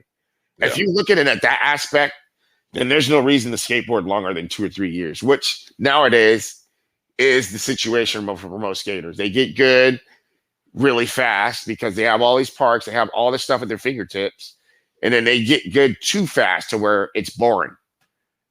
Yeah. You mean it's like a if life was a never-ending cum shot. You see what I'm saying? It's just you're just coming the whole time. To the point to where it doesn't feel good anymore. Yeah. That's how it feels when you watch someone skate nowadays. Oh no, I agree with you. Like, everyone wants to be so fucking perfect that imperfection stands out. Now you have people that are actually trying to bail tricks and look real on purpose, which makes it even more faker. Yeah. You know what I mean? Now all of a sudden, what I was identified as a 90s skater is like the coolest thing they look like you could ever look like. Yeah. Like the guy that was wearing fucking skin tight leotard jeans has got on a pair of fucking Plan B jeans thinking he's cooler than you, not realizing that he's copying the way you looked in high school. Right, and how we all look like. Yeah, he's looking at you like, yeah, you're a fucking kook. What? You don't know about this? They don't even know. They don't even consider they don't even consider it. They're like, oh, 90s is just a term. They didn't actually do anything or skateboard in the 90s or anything like that. No. They need to learn the history, you know? And see, I don't like, I never felt pressure to learn history. I'm more entertained with older, like, my favorite thing to watch, believe it or not, is 80s vert skating, backyard vert skating. Oh, that's the best, dude. It looks so much better. That's the coolest looking shit ever. Yes, just watching a dude do fast plant to fakies with old ass crusty pads on. You know what I'm saying? Like, it looks fucking good, doesn't it? Like, inverts and just the backyard vert rap. Like, and you got to think in the 80s, there wasn't that much politics there is now in the 90s, you know? In the 80s, it was just like, you just skate and have fun, and that's what it was fucking fun, dude. And it was fun. But I mean, but then it just, to me, even now, to look at a vert skater now and how dumb they look compared to like those guys, I think the 80s guys were better. In like lip tricks, long fucking Smith grinds, layback Smiths. That shit's hard. You don't see people use coping and lock long grind. Like, even that's the best feeling, most satisfying part of skateboarding is fucking lip, ledge, curb, coping. It's all the same. Grinding something and feeling like skating, the feel of that shit. No matter what, if someone does a good locked in back Smith, you're gonna want to see that more than a kickflip back nose blunt. I don't care who you are. No, I'd rather see that than a kickflip nose blunt. Just, you know what I mean? It's not. Don't get me wrong. It's that shit's tight. Yeah, but locked into a back Smith, dude. That's just like. I mean, it speaks for itself. Yeah. See, a lot of guys that do skate technical, they're afraid to try to lock something in or do something that they actually have a hard time doing stuff that's simple. Because when you're a pro, and I was there, I realized at my peak, you get used to doing your top 10, with your top 10 tricks, where if anyone shows up, they're going to see you in your best form. Spray your top 10 out on them, you're done. I'm great, bye, I'm out of here. Yeah. See you later. You know what I mean? You're not really skating. Because you feel like you're a performer, you're putting on a show, and that's a lot of what you see nowadays. Where I guess that's what you have to do to place in a contest, I'm sure. But like, even watching a contest, I'm sure you feel the same way. Where you don't even want to get up and go skate. You're like, dude, skating looks fucking stupid. Watching some dude in fucking Nike tights, fucking, you know what I mean, jock out on a fucking. Make a back Smith look like a tech trick because he's so like, it's the trendy thing to do. Well, you know, skateboarding has never been about jocks. You know what I mean? Yeah. And I think, you know, I mean, I'm stoked on the girls skateboard side of it, but 100%. Like the first taste that they're getting of it is the jock side. Yep. It's like, and to where like girls are starting skating with their eyes on the prize because you know what I mean? You as a girl, you don't even have to be that good. You just land a couple kick flips, you're going to get like you're going to start off with 20,000 followers off the rip, which is that's the main thing I actually want to talk about is that shit more than anything else is I want to get into that. Like skateboarding used to be judged on actual skateboarding. And like, I mean, besides that, if you were friends with someone, you were friends with them. You know what I'm saying? You grew up skating with someone. You grew up skating together. You're homies, right? Right. No matter what. Instagram has turned life, and not even just in skateboarding, but in general, in the junior high school. It's like a social experiment where, I mean, even in life, no matter what, nowadays, you're getting judged on your following and how many followers you have. Yep. Not 100%. What you've actually accomplished. So to the point to where even people that you know, your own homies won't talk to you or follow you if you have under 20,000 followers. Oh, 100%. Like you will not be taken seriously at all. They don't no matter what. They don't support your brand. They don't support you anything. Nothing. They'll just look at you and go, dude, he doesn't even have 20,000 followers. You're irrelevant. You're nobody. Fuck you. Exactly. And you can. And I'm going to say this, I'm not a sheep. You know what I mean? Yeah. I'm a black sheep in the corner. You know what I mean? I don't follow every single sheep out there. Yeah. I don't have 20,000 followers. I have 1,000 personal followers, and then TSM has whatever, because we don't buy our likes. We don't give a fuck. They don't realize, and that people are buying all these. I guess in the long run that helps, but I just feel like a sucker. I can't do that. I don't even care either. I want to know who's really rocking with me also, and it just exposes the fakeness in a lot of your friends that A lot of your friends that you think are your friends are really your fucking friends, dude. Nowadays, that's 100, dude. That's so and then it all goes for that. You got homies that you fucking have known for over 20 years that they won't even follow you or any. They feel like if they follow you, that they're helping you out, which they aren't. You know what I mean? Yeah. And even if I was in the ability in a place where I had hundreds of thousands of followers, I would want to help my homies out. Actually, I would plug the homies. Fuck, like why? I've always, you know what I mean? I've always had that. Even and beyond that, nowadays people don't believe in like helping the next man out. Like I've helped start so many careers for people that like don't even talk to me anymore. Sad. I brought Tyrone Olsen in again. I'll fucking flat out say it, dude. He has never once thanked me ever. And I don't give a fuck. I'm going to fucking put it out there. Dude, he moved to San Diego. He was homeless. Moved out here from fucking Wisconsin. I was working in a skate shop part-time at the time. Rolls up in there. Dude, you're an inspiration to me. Oscar Jordan, dude, you're fucking, you made it possible. You're paving the way, man. I want to be under your wing, man. Show me the spots. He had a sponsor me video in his VHS cam, and he had the owner, the guy that what's the Eli Soto with him, the guy that owns Gold Wheels. Yeah. They were all homeless together at the time. Eli was his filmer, and he had on these Jenko jeans and Shelto Adidas with fat laces in them, dirty as fuck.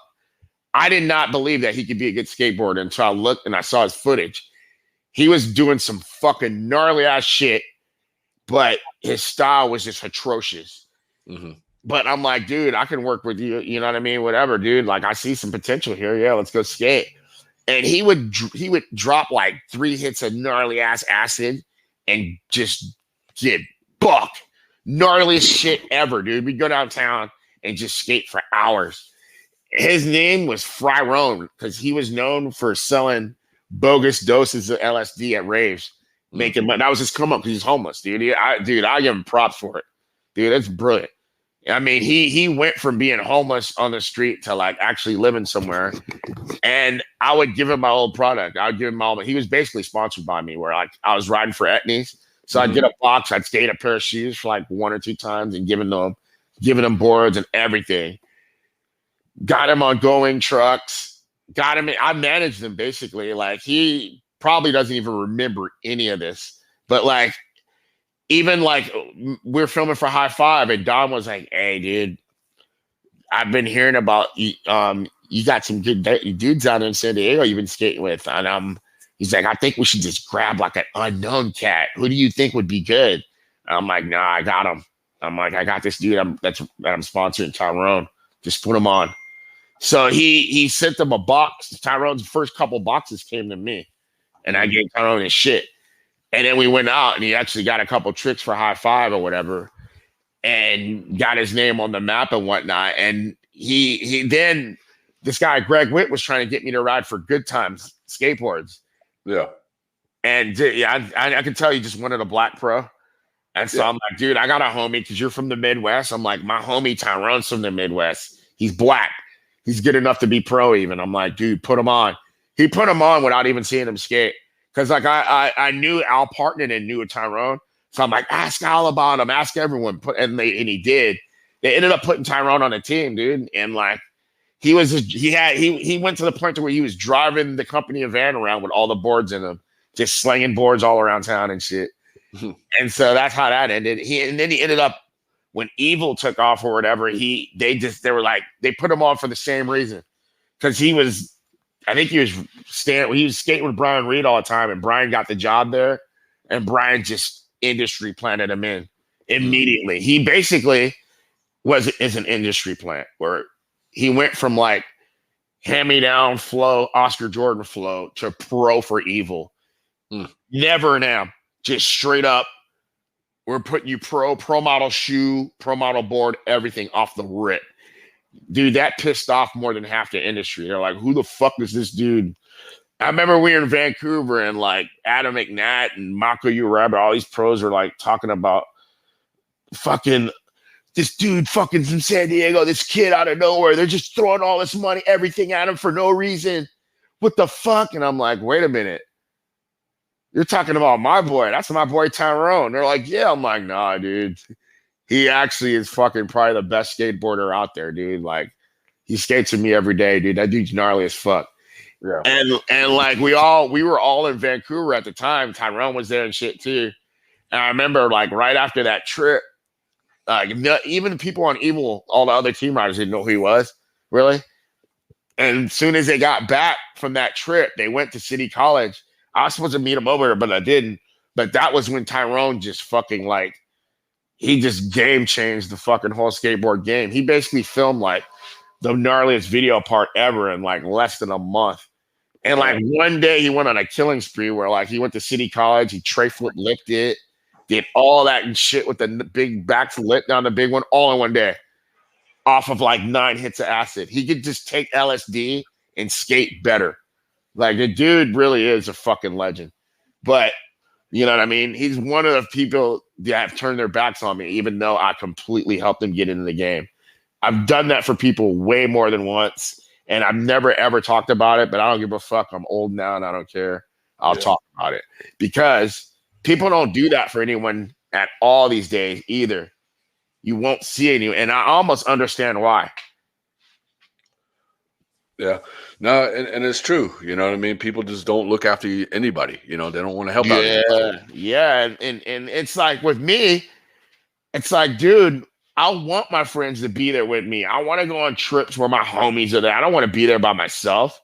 Yeah, you know what I mean? I want fucking a posse. I want a motherfucking crew.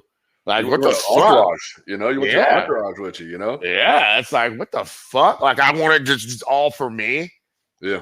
And I don't want to be the only one. Oh, I'm riding around this new boards. I'm better than you. Like, fuck that. I'm like, if we skate together and you're as good as I am, you're going to ride for the same company. That's just how it's always been. Yep. Just like with Donnie Barley, same thing. Like, you know what I mean? I met him out of nowhere. You know what I mean? And fucking, we got to skating together every single day. And it's just like, I'm like, dude, like, you're fucking my guy, dude. I'm not going to sit there and like let you not be hooked up. And you're just as good as I am. I'm like, what the fuck, dude? Like, dude, done deal. You know? And it's weird because like you can do that for somebody, and then years later, the same person won't even follow you on Instagram or just completely ghost you. You're like, and like because they fear that they're at a higher level than you. You know what I mean? Like on the totem pole, which there shouldn't be a totem pole. We're old now. Everyone's the same, no matter what. You're still a fucking old motherfucker. No matter what color you are, what race you are, we're all the fucking same. We all skateboard. We're all the same. Dude, I've had more black skaters act funny with me than white skaters. Really? Yeah. To tell you the truth, dude. I honestly, I think more black skaters got it fucked up than white skaters, dude. Damn, that's crazy. Like, I mean, white skaters know more about black history and black skaters than black skaters don't give a fuck about history at all. You know what I mean? Our whole generation nowadays is grown to disrespect the OGs because no one has had a father in like the past 30 years. Mm-hmm. So the whole attitude is there is no such thing as an OG. Fuck you, old nigga. It's all about me. What? I mean, and this is coming. We're completely influenced by the rap, whatever's going on in rap or trap or whatever you want to call it. Bullshit. Yeah, and that's the mentality. I mean, nobody lives dude. The average life expectancy of a black man is not past 23. Damn. So how the fuck is someone like that gonna respect anyone older? You're taught in our community nowadays, currently, you're taught to not respect anyone unless they make more money than you. It's sad, and it's about you're absolutely right. You know, it's about how much money you make and how much followers you got. Yep. If you're broke but you have 1 million followers, you're even better. You can do no wrong. People consider a following more important than money. Yeah, or friendship. You have broke Instagram superstars that are broke. You know what I mean? They have millions of followers, but don't have they live off Instagram. They don't know how about hustle. They don't know how about survive. Yeah, they don't have a real life at all. Like, period. So, and with us, you know what I mean? I've had to where I don't even want to say any names, but like even current pros were like, you're skating the same park with them for 2 hours. And you know what I mean? My deal growing up as a black man, I was always taught you see another brother, you give that nod of acknowledgement. You know what I mean? If you're the only 2 black people there, no matter what, if some shit pops off for him, you got to ride for that nigga no matter what. Yep. That's still my mentality. I've been places where I'm walking downtown, seeing a dude about to get jumped by fucking 4 white guys. And I jump right in on him. I don't even know this nigga. Just off the strength. You know what I mean? Like, that's just what I was raised to do. That's off of instinct. Like, period. Like, when I see another black man, when I see a brother, that's a nod of acknowledgement. You know what I mean? Like, hey. And that means a lot to me. That doesn't exist anymore. Even niggas my age. Like, even older niggas. Like, I'll give them that nod. They'll look at you like, fuck you, nigga. Damn. You know what I mean? You come across some gangsters, some black motherfuckers that think that they're doing something. They think they're active with it. You be chilling at the beach, man. Don't say hi to every white motherfucker in sight but you. And that's the truth.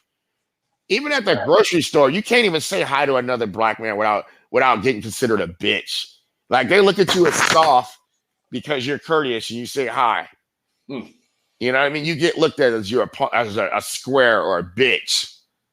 And even in skateboarding, it's the same way. No, I mean, you have a group of kids show up at the park. There'll be one black skater. And I'm always going to be like, hey, what's good, brother? And they just look at you like you're stupid. While the rest of their white friends are actually like, hey, what's up, man? What's good? Yeah. Yeah, I mean, it's a reality that that I want to talk about. I'm not afraid to talk about. I know that some black skaters are going to listen to this and get pissed off, but then they're going to realize it's the truth. And then they're going to stop acting like that. You know what I mean? Fuck them. If they get pissed off, oh well. You know what I mean? But you know what I'm saying? They want skateboarding to be to the point to where it has no OGs. You know what I mean? And no direction.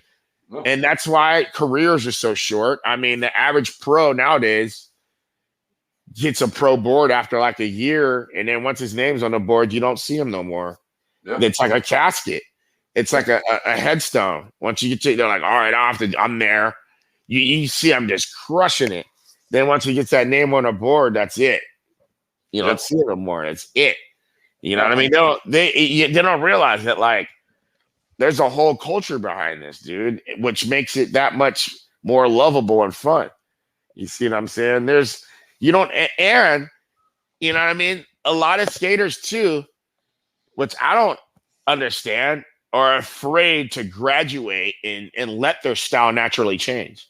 I don't skate exactly the same way that I did 10 years ago or 15 years ago. And I don't want to. You know what I mean? I like growing into like a fucking Wally, slappy DIY guy, whatever. I like that. Hey, but your shit is so steezy, man. I love seeing you doing that. I mean, it's just whatever comes out, comes out. It's just, you know, I mean, it's funner being able to just do what you can instead of doing what you need to do to be good. You see what I'm saying? Yeah, I never was able to enjoy skateboarding in my prime because, like, to get in the video, you'd have your guy, even with Tactical Manual, like, there were so many clips that got left out that, like, I've never seen again that, like, I like better than anything that was used just because it was clean. I'm like, dude, why does everything have to be hard? Like, I like to just see a buttery clip. I don't care that the trick didn't flip out. So what if it was just a switch front shove over 5 stairs and a sidewalk gap? It was fucking buttery as fuck. The aesthetic of like just a basic trick that's done and completed to the point beyond perfection. You know what I mean? That right there is entertaining, dude. Like, it doesn't, I don't want to look like some robot to like look like I'm better than I am. You know what I mean? Yeah. And like it's just so, everything's got so butchered back then that like they would tell you like it's got to be at least 10 stairs and it's got to be flip in, flip out, or we won't use it. Huh. Like, that's what skateboarding came to at one point. Remember when like all the video mags, like Progression Video Mag and all that shit, Logic and all that? And you know what I mean? I remember even like before that, I remember like being on Entity still, and like then Jamie Thomas getting big, and he basically made the whole 10 stairs and up standard to where your board, whoever you rode for, your team manager is like, yo, you that new 10 stair and up standard, you got to get some bangers, man. We need something at least 10 stair. You got to step it up, next level. Yep. You know what I mean? I remember being in I just got out of high school, got my GED, barely, and I'm pro for Entity. And at my local high school, no one at Point Loma High, where the Leap of Faith and stuff, that's where I went to high school. No one had ever even skated the 14 and back, and like, oh no, they were like, yeah, we need an ad, like we need something, a banger, like I mean for real. You got this Jamie Thomas guy going out here jumping on all these rails. And I'm like, oh, I got one. I got a perfect one. I got a 13 stair at my school. No one had ever skated it. It had this white paint on it. And like, I didn't even, dude, back then I was so stupid. I didn't even call it filmer. Like, I fucking had the guy shoot a photo sequence of it. So you see that I made it, but there's no video footage of it. But the first thing that ever went down that rail was me feeble grinding it. I didn't board slide it. I didn't 50 it. I was desperate for an ad. So within 5 tries, I probably got on like 2 of them. And the second one that I got on was the one that I landed. And that was a crazy experience, dude. That one. Cause I had the whole cheerleading team of these hot ass chicks. And then this one chick that was like she's like a teacher's aide or whatever that like I fucking had always wanted to smash like my whole life. She was sitting there watching me get nutted on this rail. Like I'm like trying to show off and just completely got sacked. I think it was like first or second try. But that probably gave me the fucking willpower to actually ride away from it. But then right after that, and no one even talked about that, spot just fucking blew up. Within the next week, I mean, Jim Greco, all the Baker guys, everyone was down camping out at Point Loma High, and it became the most famous skate spot. Yeah, Point Loma High. And that's when but yeah, me and Kenton, we went to Point Loma High, and we were the first skateboarders to ever attend school there, to where like I was embarrassed and like I would hide my board or just wouldn't even bring it to school. And Kenton he brought his skateboard to school with his cut up jeans and everything, and people would make fun of him. Huh. And he was a senior when I was a freshman. So by the time I was in my junior year, everybody wanted to skate. And then the next year after that, when I wasn't there anymore, everybody, dude, gangsters that used to make fun of me and call me white boy were skating like hardcore. That's crazy, dude. That's sad to hear, you know? Yeah, I was the first skateboarder to get skateboarding as an elective. So I was allowed to leave 2 periods early because I was supposed to be practicing or for a contest or whatever. Yeah. But back then, I would miss a lot of Mondays because I just got on Chapter 7, and I was going up to SF every other week. I would get the Southwest Airlines round trip, $65 round trip. So I was doing that every other week to skate EMB up there, hanging out with LeVar and these guys. Yeah, dude, that's sick, dude. Well, OJ, man, thank you so much. I mean, we got to do a part 2 of this. Definitely. You know, I got to get going here, and I know we got days to attend to. Exactly. Yeah. But OJ, thank you so much for coming on, man. Speaking your mind, talking about history. Tell them a little bit about you and growing up in San Diego and what was it like and everything. And and people need to realize that they need to respect the OGs. You know, they need to show love to the ones that paved the pavement for them. You know, and that's why we're here. I mean, you can't really run a brand when you're in your prime of skateboarding. You don't know how to control money or anything like that. Yep. And I mean, I figure, I feel like more people like me should take the initiative to start brands, to create direction. You know what I mean? No, so go ahead. And you know what I mean? And try and still have influence. You don't only have to have influence on the skateboard. There's a lot of things you can do off the skateboard as well. And just being able to still be active enough and be able to skateboard, I mean, is a blessing, man. I'm really thankful. And it's a privilege for me to be able to see what these new guys are doing. It's amazing. I never thought I'd live to see half of this shit that I'm seeing now. And I'm inspired by the new guys, and I'm stoked to be able to, you know what I mean, to do something about it. You know what I'm saying?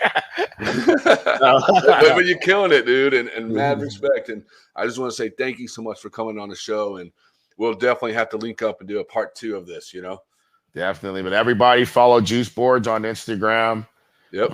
White People Wednesdays, Mecked Out Mondays. We're not just skateboarding, we're comedy, humor. You like hip hop? I'm an underground recording artist. I make music strictly for the homies. I'm not trying to blow up.